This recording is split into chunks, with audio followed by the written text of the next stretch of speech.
Well, all right, guys, I did make it back here to Sewell Motor Coach in Harrodsburg, Kentucky. I had nothing but smooth sailings with this 2019 Tiffin Phaeton on the drive from basically Southern California, beautiful, sunny, warm Southern California, all the way to here to Kentucky. Now, this is a 2019 Phaeton. I think it's a 40-foot IH, and it's a very interesting coach. I really enjoyed my few days that I did get to spend with it.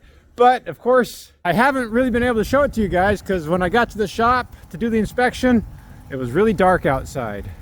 Now, unfortunately, it's a little bit colder here this February morning, but I'm going to start doing the inspection and I'll take you guys through it. First thing we always like to do on this channel is take a look at the roof. And of course, if we're going to get on the roof, we should go ahead and put the slide out rooms out so we know what the roof of the slide outs look like.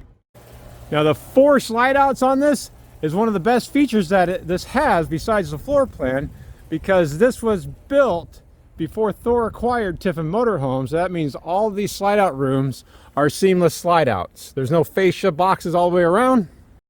And in my opinion, these are the gold standard when it comes to slide out rooms. This is what every RV made should have. But while we have all 4 slide out rooms in, let's go ahead and go inside so we can see. It is a decent aisleway. If anybody is sitting on the couch when you're driving down the road, they will have to stand up in order to make room for you. Obviously, you can't use the dinette chairs driving down the road, but you do have great sink access, stove access, microwave access. But let's not forget the 2 most important things to be aware of when you have the slide out rooms in, you have this in storage or you're driving down the road. Refrigerator access. So this is a French door, so you do have to get a little bit small in the hallway to make sure the door can open up all the way. But freezer access is still pretty decent. Of course, the other important one is going to be the bathroom access. Now, this is a bath and a half, so in the mid coach is going to be the half bathroom. The door opens what I would say the correct direction. Instead of having to walk past the hallway to open the door, you can walk straight from the driver's compartment and open up the door and walk through. Now, it does drag on the floor just a little bit. I'm sure you could modify that because there's no header above the door if you really wanted to lift it up some. But if you turn sideways, it's not too bad of access to get into the bathroom here. And you do have a vanity sink and, of course, toilet access and access to your medicine cabinet. All right, enough of my long-winded talking. Let's go ahead and put the slide-out rooms out. Okay, to run out these slide rooms, we have to put the engine running. And Tiffin did put the switches right here at the seats. That way you can't be anything but responsible if you manage to damage the back of the seat with the slide out room, because you're literally right here.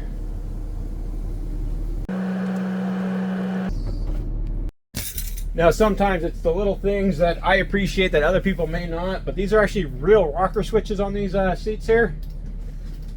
And so that means, unlike some of the more modern ones, they're not wirelessly transmitted, and if the battery goes dead, your slide out room won't work. So I do like that feature. And because they're an actual switch, there's a tactile feeling to it, unlike the new little touch buttons. And unlike some of the Tiffins of the past, they didn't hide the switch on the outboard side, where if you didn't know where the switch was, you'd never find it. However, in the back here, we do have, let's see, gear button. Slide outs are on the touch screen here, so extend. And these are Schwintek slide out rooms in the bedroom. Now, one of the great saving graces about having electric slide out rooms in the bedroom is that these are smaller slides, and so they don't overpower the Schwintek slide out room mechanism too much. And because it is a seamless slide out room, they are built a little bit more square, I guess, or stronger than most slide out rooms are. Now, one of the other nice things about having these electric slides here in the back is that it does open up the floor plan to much more useful designs. Because having that mechanism on the side of the slide out room basically integrated into the walls of the sidewalls does allow a lot more open space back here. There is no step up. You have a lot of storage room underneath the bed that would have normally been taken by the slide out mechanism itself. And really there's no other way for this almost full length bedroom slide out room to exist in the back, because right underneath here is the engine. And without that slide mechanism, there would really be no way to have such an incredible floor plan and rear full bathroom here. So I don't want to give away any spoilers of what we might find, but since we are walking that way, let's go ahead and take a look at the slide out room underneath. Look at that. No seams for water to get in at any place on here. I mean, it's just a brilliant design. I don't know why any manufacturer can't replicate that or just use the same design that is patented and is available even still. Now I know other people's concern is going to be with the Schwintek slide mechanism. Now I did run the slide out rooms in and out a number of times and they didn't jam up or have any problems or make any noises. But it is always a good inspection point on these Schwintek slides that when they're extended. Take a look at the track right here. If this routed out rack looks like it's all been chewed up and is worn pretty bad, chances are pretty good there is a problem. If you don't see any signs of that and you have about 6 years of history saying that there's not a problem with it, there's a good chance there's not a problem with it. However, just because these are seamless fiberglass slides, it doesn't mean we shouldn't be taking a look at all the seals around it and the wiper seals within the mechanisms for any sort of damage. And unsurprisingly, I don't see anything. All right, let's go ahead and get on the roof. Like every roof inspection, if there's a ladder on the back of the RV, I do want to use it. That way I can jump on it, bounce on it, make sure that it's not loose or broken. A lot of times this plastic that on each one of the treads will break at the screw. It's important to look for that because somebody get hurt doing that. Okay, well this is a one-piece fiberglass gel coat roof. And as a 2019 roof, I think these are a little bit thicker gel coat than the new modern ones are anyways. Which means this entire roof was molded and put into place all as one. It's not a sheet material. It's nearly the gold standard. It's just that obviously it's not seamless where the front and rear caps meet. Now I do traditionally like to walk on the molding to make sure that it's not loose from the transition to the roof to the rear cap. I can say that the factory looks like they dusted the paint a little bit light up here, but that'll be a problem in the future. No spoilers.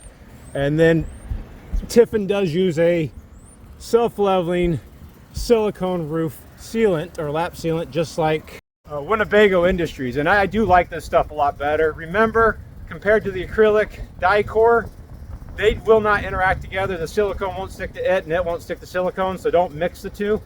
But traditionally, you never have to reseal self-leveling silicone. It's pretty good stuff.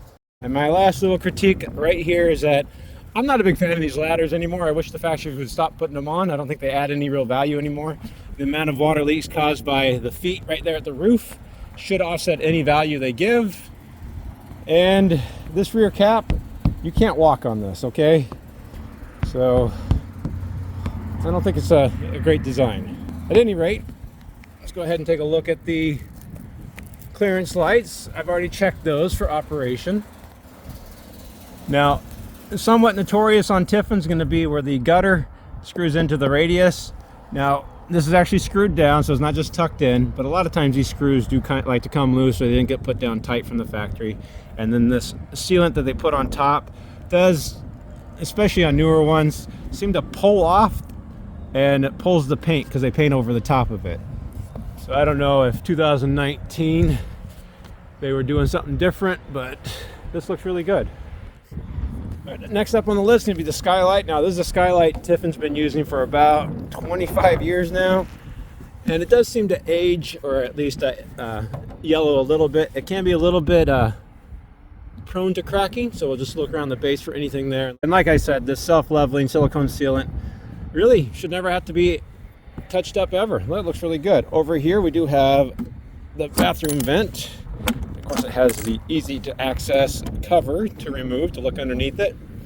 Don't see any problems with any of it. Yeah, sealant did ooze out from underneath, so they're good on that. I do like having covers over the vents. These vents are kind of useless without having a way to open them in bad weather and wind like we're having now.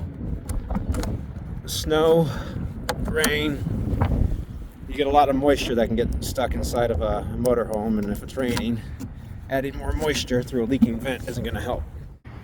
Now, the next thing is going to be the roof AC. Now there's 3 of them. I'm kind of jealous on a 40-foot long motorhome. I usually just lean up against these and make sure that they are not loose. I know people say, hey, you ever find a loose one? I find them all the time. That's why I do it. Now over here, we're going to find probably the biggest issue. The paint is peeling on the radius right here. The factories get very lazy with material when it comes up to the roof. They don't tend to get enough paint and clear when they're doing the thing at the factory. So that's not an uncommon problem to find. I had it on mine. It's not a very difficult thing to repair either, because you just scuff it up and another thing of clear on top of it. My guess is Doug will probably take care of that before he even sells it. Now while we're back here, we'll go ahead and take a look at the slide out. Do a visual check down the entire length of the sidewall, make sure it's not bubbling. And of course, there's really nothing to see on top of the roof because it's a seamless slide. Fabric looks really good. It's not coming loose on the track there. And even on this side, you can see a little bit of that sealant peeling. And no loose screws there, but I do have a loose screw on that Schwintek mechanism there. Coming forward right here, we will see something that's a little bit weird about Tiffin. I talk about how they use self-leveling silicone, but on these pre-wires that they put on here, or these covers that they put right here, they do use Dicor acrylic sealant on that. Doesn't look bad. I just don't know why they do that, because often they will do that on the sewer vents too. Yeah, this is not silicone because I shouldn't be able to cut that with my fingernail. But everything else is a self-leveling silicone sealant. I don't know why Tiffin does that. They've been doing it for 20 years now. There's a Winegard Connect. These are obsolete, but they just still do work. I have one on mine. It has 2 features on it. The 3 big antennas is a Wi-Fi boost. So it goes from here, any Wi-Fi that's outside, it will go inside to a wireless router and retransmit that Wi-Fi, and then this is going to be for 4G service. It's kind of obsolete, but you can take this off right there, put a SIM card in right there, and get a little bit better cell phone coverage. Over here is going to be the bedroom slide-out room. Nothing wrong with that fabric. We'll look at the tracks. We'll look underneath. The seals look good. Sidewall looks good the whole way. Look at the top of these. Utility light on that side. I don't see anything wrong with it. Nothing wrong with this vent. Sealant looks good. That sealant all look good. Sealant around that sewer vent look good. We already know about the paint problems on this radius. We have a seal that's loose right there. I did see that already when the slide-out room was closed. Everything's looking really good. And of course, this is a seamless slide-out room, so it does make itself available to the topless topper from the same manufacturer of the slide-out rooms to get rid of all that fabric if you wanted to. Back over here, make sure this AC isn't loose. This sealant looks really good. Triple vision TV antenna. I've never had a problem with those except when people actually hit them on a tree branch or something. Winegard, road trip, satellite TV. That's self-leveling silicone. Nothing wrong with it. And this has 2 solar panels on it. They're 170 watts a piece, so that's 340 watts of solar. That's a pretty nice amount of solar. And this does have a residential refrigerator, so that's going to be enough to keep that going with the onboard. I think it might be a 2800 watt inverter. I haven't looked in the basement yet. We'll find out. Now over here, that seal looks good. We'll peek down underneath here. Nothing wrong there. Fabric looks really good. And the hardware isn't loose. I'm not seeing any issues with the gutter. That AC is not loose either. Loose ACs are very common, and they're just going to leave at this sidewall here. This gutter, nothing wrong with it. Look at that. Factory. A really fun layout of the sealant here. That's what happens when you use quality materials. You don't have to worry about it. And surprisingly, it's not peeling on the front cap here. So they got enough coverage there. We'll go ahead and just peer over. See any problems with the clearance lights or the sealant on it. And that's just going to leave this molding over here. Grab the awning, make sure that it's not loose. And that's it. So really all we found was some sunburnt on the radius paint, sealant, or the bulb seal on that slide out room. I think that's pretty much it.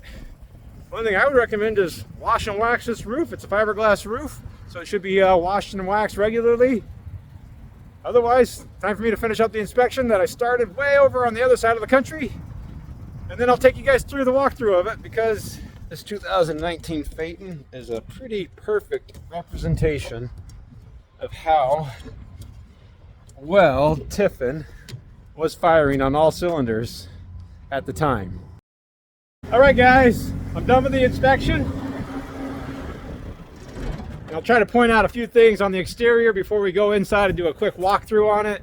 But I think they made almost the perfect RV. You can definitely understand why somebody would want this. Now, most importantly, they had the 3 roof ACs, so it does have a 10,000 watt Owen & Cummins diesel generator, which is very serviceable. With a pull-out hood right there. I like that. That's perfect for servicing. Now, as a Phaeton, this does have propane on it, so it does have the propane for a water heater and the 2 furnaces, but the 3 ACs are actually heat pumps. So not only that, surprisingly, I think it has 2 zones of in-floor electric heat. So I stayed very warm on my drive. Now, of course, this does have the outside TV. That's not too unstandard, but I guess there is a sound bar above, so people might want to know about. Next thing people might want to know about is the tires. Now, these are the original tires. They're getting towards the end of their life. You might want to start thinking about replacing those tires. I think the basement storage on this was pretty good. You know, I don't like electronic or powered basement storage bays or sliders because I think they take too long. But normally that's all you would get in a diesel motorhome, but Tiffin does manage to get you a pass-through storage bay in the back. So that's 3 storage bays that are passed through on a 40-foot motorhome. I don't think there's anything too exciting back here. Yeah, nothing exciting back there. There's the water heater. I think it's a 380 horsepower Cummins turbo diesel. Nice feature that Tiffin gives you is that is intentional air filter access for the engine. Back here, you do get a power shore cord reel, which with 50 amp, it's really nice to have that. And there's of course your DEF and your onboard air hookup. Forward to that, it's just going to be the other side of that pass bay storage. Very nice water bay with an exterior monitor panel and control even for that porch light that we saw from the roof above. Power hose reel, I do like that feature too. And a whole house water filter, well laid out. Nice waterproof bay in there.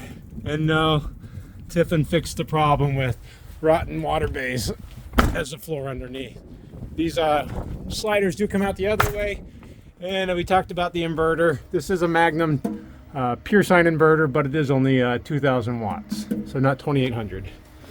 Otherwise, the last fun feature is it does have 6-volt batteries down here. Now these are the original ones from 2019, so it's probably about time to replace those too. Now the weather is improving quite a bit, but I do want to point out there are window awnings on the driver's side and on the bedroom passenger side there. And also this does have a box Girard awning and it's mounted to the slide out room itself. So as you can imagine, if this was on top of the roof, the first, I don't know, almost 3 feet of that awning would be over the top of that slide out room, which means you'd only have about 3 feet of awning in which you could actually enjoy. And yes, that is LED lights built into the awning too. All right, let's go ahead and go back inside. I also like this too because it has one button, turns off the light and retracts the awning. Very simple.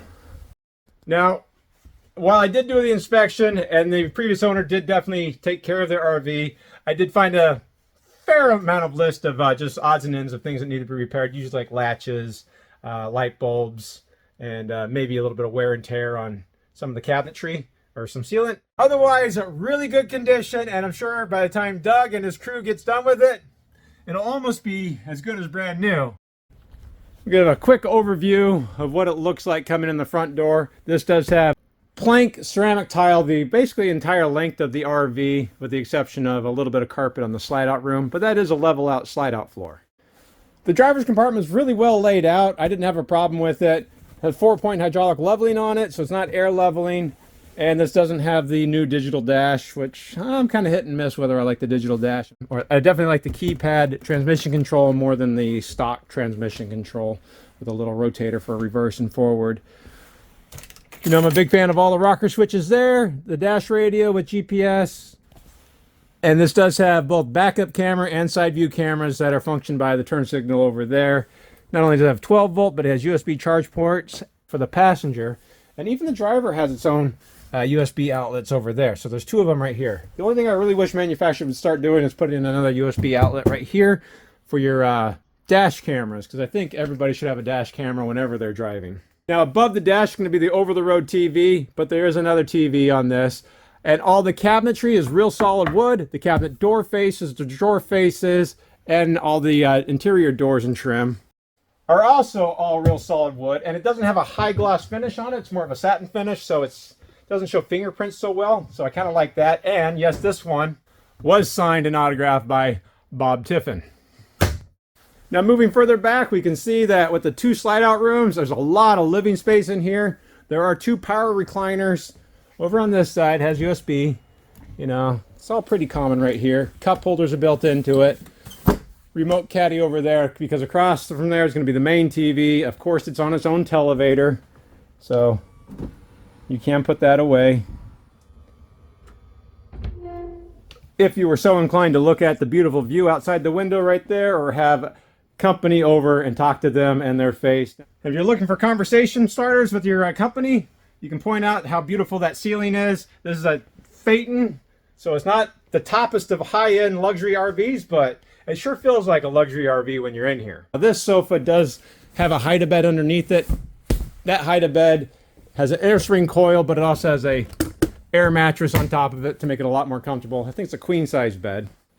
That will extend to all the countertops, are all solid surface material throughout the entire RV, no laminate whatsoever, and even like how they have these wall sconce lights that don't have a bright light looking at it, but has indirect lighting to it also.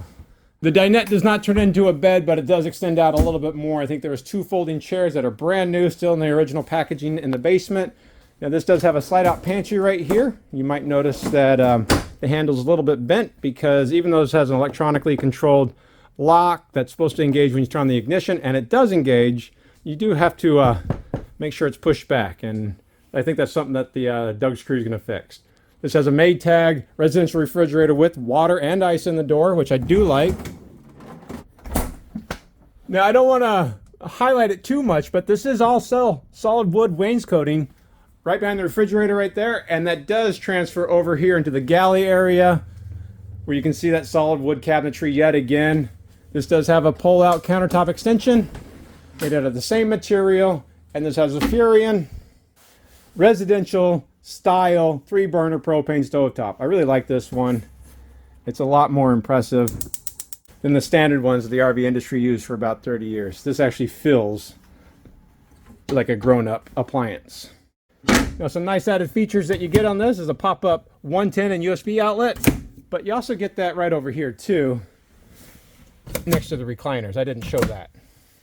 Above is going to be a convection oven microwave. Not that impressive, but look at all those added features you get here too. You still get a pull-out drawer in the cabinetry there, and built-in garbage slider down below, with even more built-in sliders made out of real solid wood down below. Again, this is a Phaeton. This is not an Allegro bus.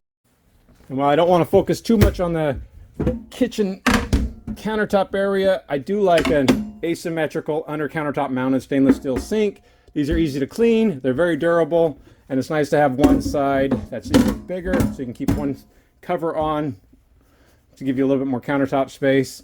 And even the backsplash in here, inlaid real ceramic and stone tile into that corian. And yes, this blind right here Much like the front windshield, day and night shade are electronic or motorized, but thankfully, because it's not a high-end luxury diesel pusher, you have manual day and night roller shades in it, which I prefer. Now pushing just a little bit back right here, I already showed you, this is going to be the half bathroom. It has a porcelain gravity toilet right there, a porcelain under countertop like farm apron style sink, and that same countertop and backsplash that you saw in the galley.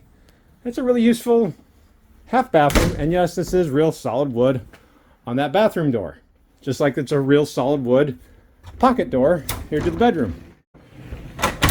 Now back here on the third slide out is a king size bed. We already saw there's storage underneath there, a lot of storage above, and like I should point out in a lot of videos, Tiffin under countertop panels like to come loose. They use hot melt glue, so a couple staples to get that back in.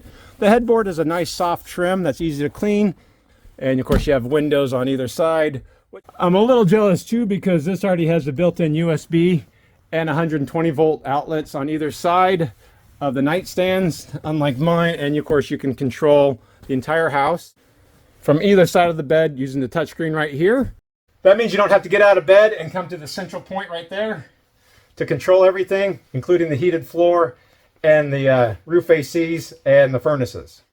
Now across from the bed on the fourth slide out that goes from this position all the way back there into the bathroom, you'll find the dresser drawers, the entertainment center for whole house DVD player, a laundry hamper, and of course the all-important bedroom TV.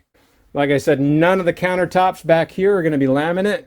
This is what all RVs should have, including more indirect lighting, so at night you don't have to blind anybody with the ceiling lights turned on. Now pushing back here, yes, this is going to be the rear full bathroom, but you do have a privacy. So this does have that solid wood pocket door. You can close off the entire area, which is important. But as you come back here into the rear full bathroom, you have double vanity sinks. Now these are under countertop mounted, and I think these are ceramic sinks. The same backsplash that you'll see in the front bathroom and the galley. More mirrored medicine cabinets above. Drawer space in the bathroom, which I think is actually much more important than most people realize. And even more storage on this. Over here, I'm pretty confident Tiffin developed this, but the sliding door that'll give you access to your laundry center with a dryer and washer without taking a lot of space away, and those bifold doors, they're always problematic. Now just across from there is going to be the second toilet. This is a porcelain macerating toilet. They're pretty common, but I do like to point out yet again, there was no step up from the front door all the way back here to the bedroom. So it's a flat floor the entire length. That's part of that Power Glide chassis that Tiffin developed. Just forward of the toilet is going to be a very large residential size shower. Now this is a one-piece fiberglass shower stall, which I think is the best choice in an RV. I know it may not be the most decorative choice, but it's the easiest one to fix, and because it's seamless, just like the slide-out rooms, you don't have a real problem with water leaks. This is a nice residential setup for the fixture with a hand shower and then a rainfall shower. Skylight above, and of course Tiffin always has their skylight covers above with a built-in light, which is a really nice feature to have. It keeps a lot of the heat gain out. And I'm 6 foot, and I didn't have to duck to come in. To come out, I just have to step down. Not too bad. Really nothing else surprising back here. We have full-length mirrored sliding closet doors. Again, solid wood. These do have motion detector lights that are available if you want to push them in motion detector mode. I find it to be a little bit frustrating, but it does have the in-wall safe. And as an RV tech and an RV owner, I can see why this would be a very highly sought after and desired RV. I didn't think I have too much else to show you guys. I don't know what Doug is asking for this. We have about 8,000 miles on it. If you are interested, I would recommend you go to sewellmotorcoach.com. Reach out to Doug or his crew using the phone number. I'll put all the information in the description down below. Otherwise, thanks a lot for watching. I got to catch a flight yet again because I got more work to do. Thanks a lot, guys. Bye. All right, Doug. 2019 Tiffin Phaeton just made it here from basically San Diego, California. under. You said the thing, the transmission was slipping and the engine was knocking, but I think you're full of it. No. I just said none of that things. I said I had a great time, and I think I was telling the guys inside the office that I basically doubled the mileage on it because it was like 5,000 miles when I picked it up, and now we're at powered glide chassis. Let's see, 8,008 miles on it. 8,008 miles exactly. If it wasn't for you living on the West Coast, I would have just said no thank you to this coach. Being from California with 5,000 miles on it, 19 model, no way I'm buying this coach unless you get to look at it first. Pretty darn good shape. Nice. Really good shape. I had a great time driving across the country. Literally across the country. About half the inspection on the test drive, and besides a few odds and ends and ticky-tack things from people that were living in it for about 4 years or 5 years, nothing came up that was surprising. It's in really good shape, drove well. He told me he serviced it every year regardless of the lack of miles that they put on it. It's very evident they had a lot of pride of ownership and took care of this 2019 Phaeton. That's all the difference in the world, in my opinion. Yeah. Phaeton has a, I think it's just a Cummins 380 in it. 380. It's an ISL engine. It's the same motor that it can be tuned up to 450. Right. So it's the same engine. It's just tuned for this application to be 380 horsepower, but it still gives you 1,200 pound-feet of torque. No, I had no problem whatsoever. Pulling all the mountains through the west, through California, Arizona, New Mexico. I was passing everybody on the left safely, okay? And because everybody loves to hear me complain about something that I don't like about the design, Doug. Well, you have to. I found myself doing that in videos too, where I feel like I have to complain or show some kind of negative. Right. So, I mean, it's a natural thing, I think, in people that are good. All right. Now, I drove this all by myself. It's very common for me to drive RVs by myself. And even though I'm not a big proponent for losing rocker switches, yes, and I don't really like multiplex systems too much, I wish this touchscreen that the passenger has or navigator has was right here in the dash, so I could control the thermostat, the inverter, the lighting a lot easier. That's my big complaint. If you're going to have the multiplex system, might as well have the control right there for both of them. Funny you say that. I am actually thinking about trying to do that on a coach somewhere soon. We actually had an Allegro bus where a customer added a completely separate spider panel to inside of a theater seat in an 21 Allegro bus. Okay. A completely separated spider panel that was controlled everything in the coach. I would love to have one for the dash, so maybe this will be the coach that we start exploring that opportunity on. I think it'd be done. I think it's definitely possible. Well, see, my biggest problem as a driver, I start the day, it's the middle of the day, and I leave the ceiling lights on, and then as I'm driving, it gets to dusk, and the ceiling lights are on, and so you're driving with the ceiling lights on, and if you just had a button right there to turn them all off, it'd be a lot easier. I could just take this one and put it on the dash right here. Seems simple to me. All right, it's time for everybody's favorite game yet again. What kind of mileage that thing get?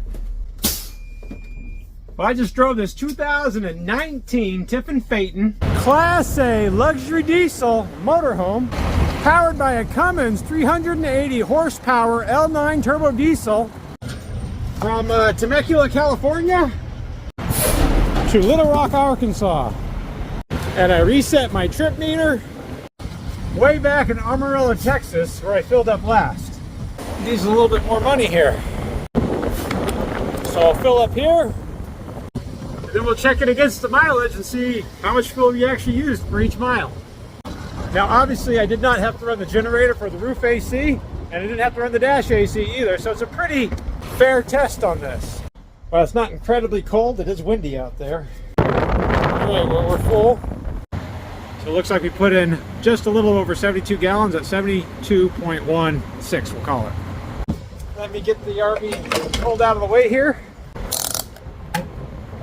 And I'll try my best not to mess up the simple math.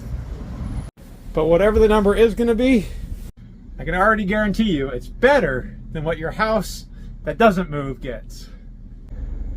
All right, so the last one was 589 miles. Okay, so we drove 589.2 miles, and we'll divide that by 72.163, giving us 8.164 miles per gallon.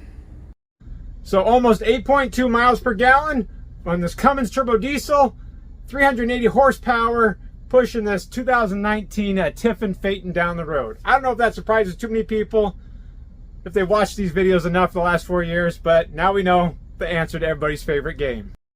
We'll do behind the scene action of showing Doug taking pictures that you're going to see on his website. It's the secret spot. I can understand why he takes it. It's a beautiful day too.